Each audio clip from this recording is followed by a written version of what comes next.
Boyfriend cheated with his best friend, no protection. She was also our roommate. This is my first time posting, so I apologize for any errors. A few months ago, I 42F found out my boyfriend 33M cheated on me, with our roommate. She 34F wasn't just a friend or acquaintance, she was his best friend, someone we both trusted enough to share a home with. To make things worse, she's an exotic dancer who often brought home different men, adding another layer of betrayal and risk. We have been together going on for years and loving together for 2. We were friends prior this for 8 years. I found out by going through his phone.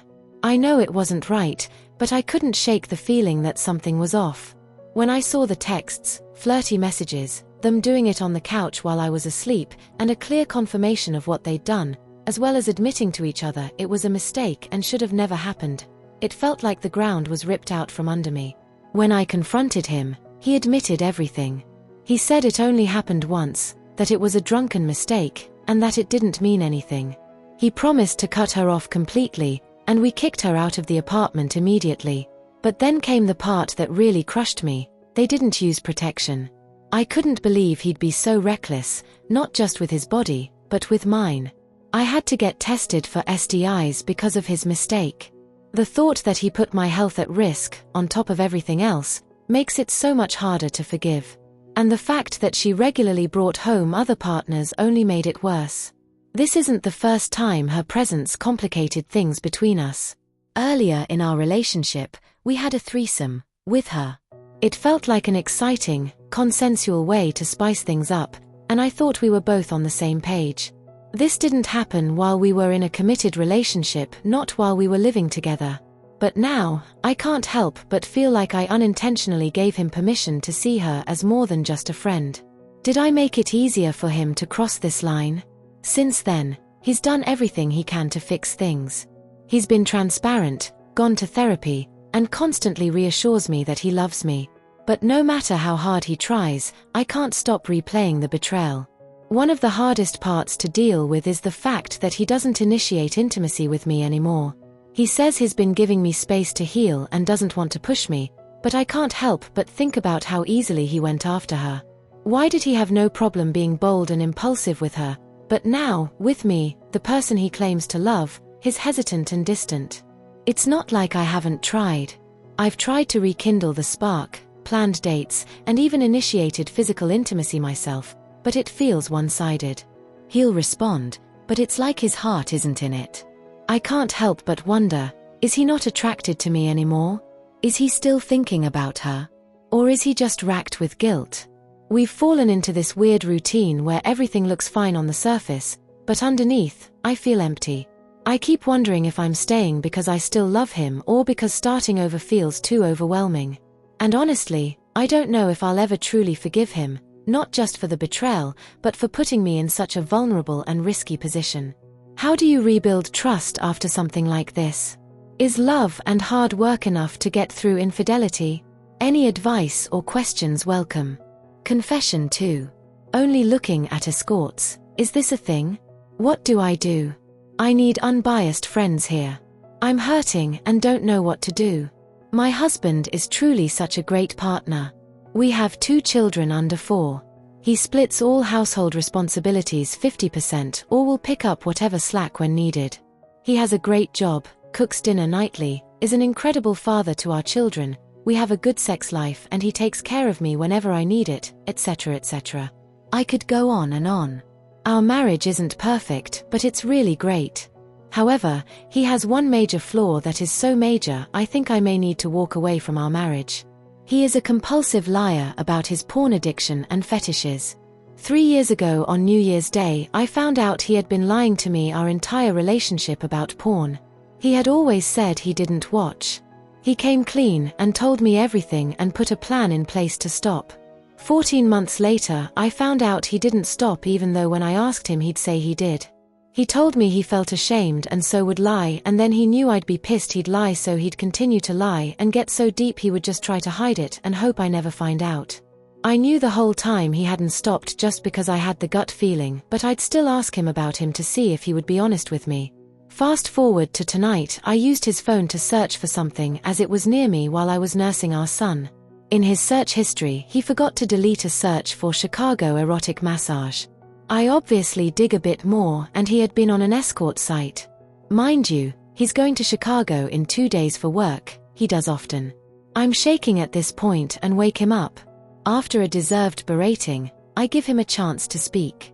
He explains he never had an intent to book. It's something he has done in the past too, as it turns him on more than porn because it feels more realistic. He explains it like they are real, accessible women, and he is turned on by the thought of getting off after a massage.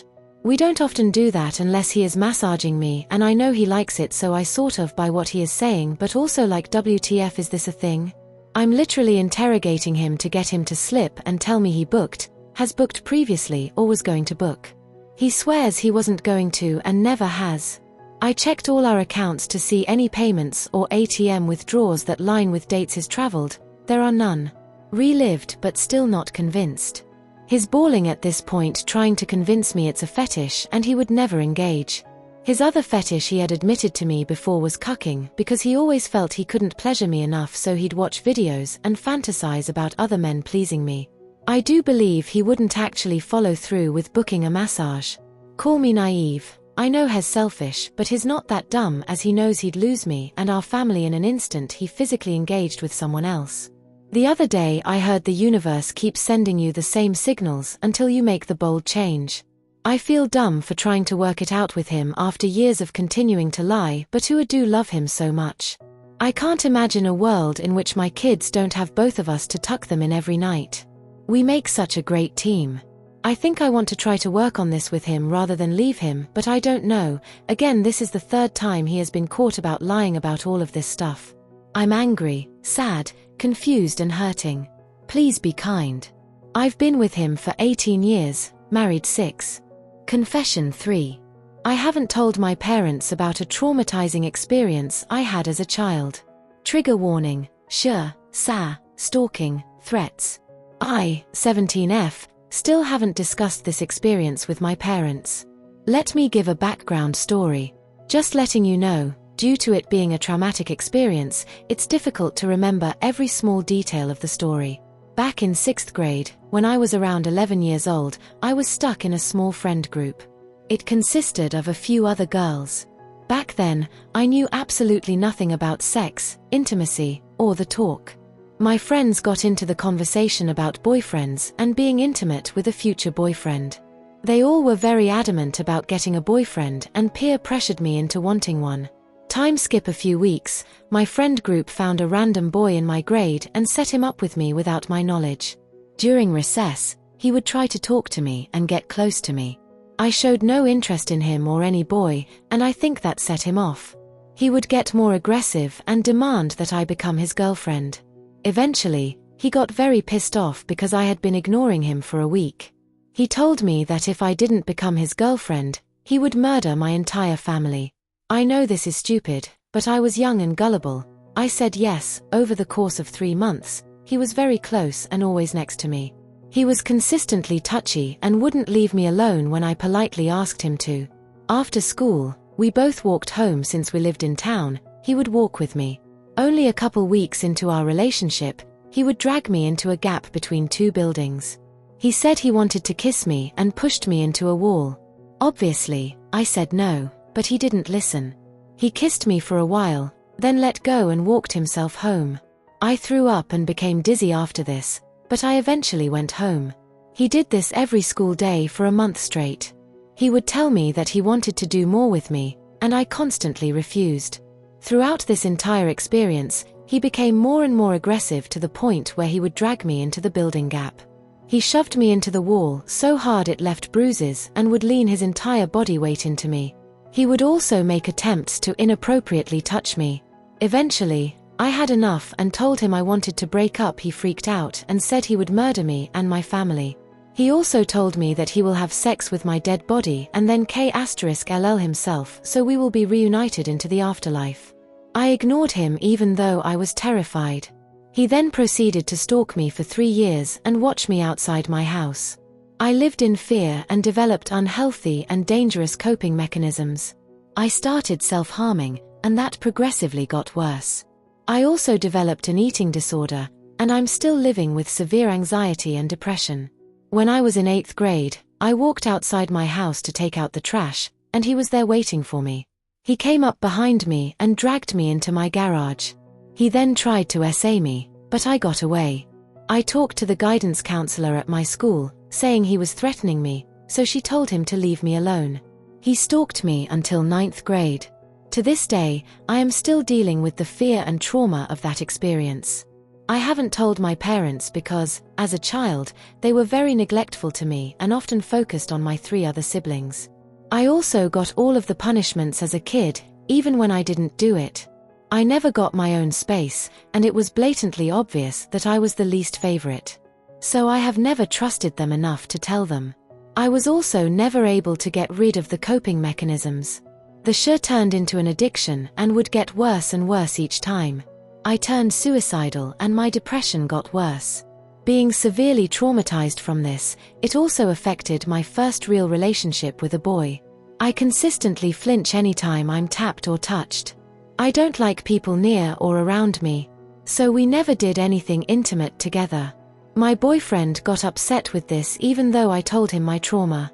Later into the relationship, he completely forgot the entire story of my trauma. We also broke up, which surprisingly made me feel much better. Now, I don't want relationships, intimacy, or any human contact whatsoever. The boy that did all of that to me is still in my class, and I have to see him every day, which does not help me cope. Should I have told more people? What are your thoughts on this? Edit. I also mentioned my depression and anxiety to my parents, and they scheduled a therapy appointment. The appointment was with a guy. My parents have shown no interest in scheduling another apt for me and also haven't looked into female therapists.